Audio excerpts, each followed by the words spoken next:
Chama cha Riadha Mkoa wa Dar es Salaam DAA. Kama kawaida tutaendelea na programu yetu ile ya kila Jumamosi ambayo ni kliniki ya mazoezi kwa ajili ya vijana mbalimbali.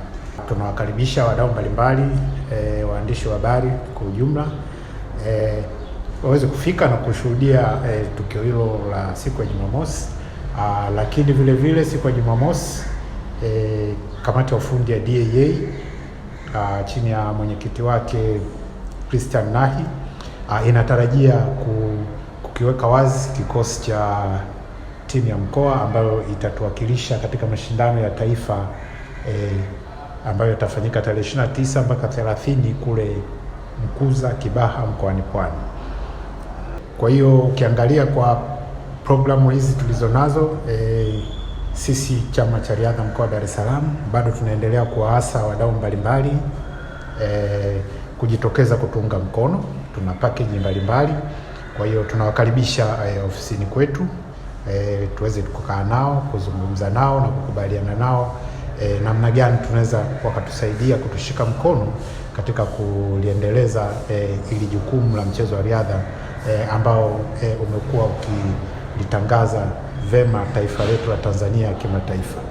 Kwa hiyo tunawasihi sana, tunawahitaji sana.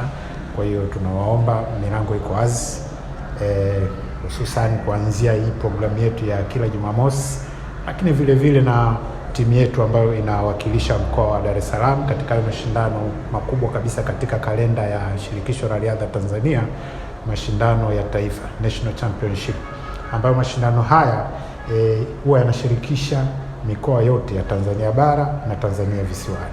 Kwa hiyo nadhani unapata picha kwamba ni tukio la ukubwa kiasi gani ambalo timu yetu ya mkoa wa Dar es Salaam inakabiliwa nalo. Kwa hiyo timu hii inahitaji kuingia kambini mara moja pale itakapotangazwa Jumamosi kuelekea mpaka hiyo tarehe 28 ambayo ndo tunatarajia kwamba itaagwa hapa rasmi jijini Dar es Salaam kuweza kuelekea Kibaha mkoani Pwani tayari kwa mashindano hayo ya taifa.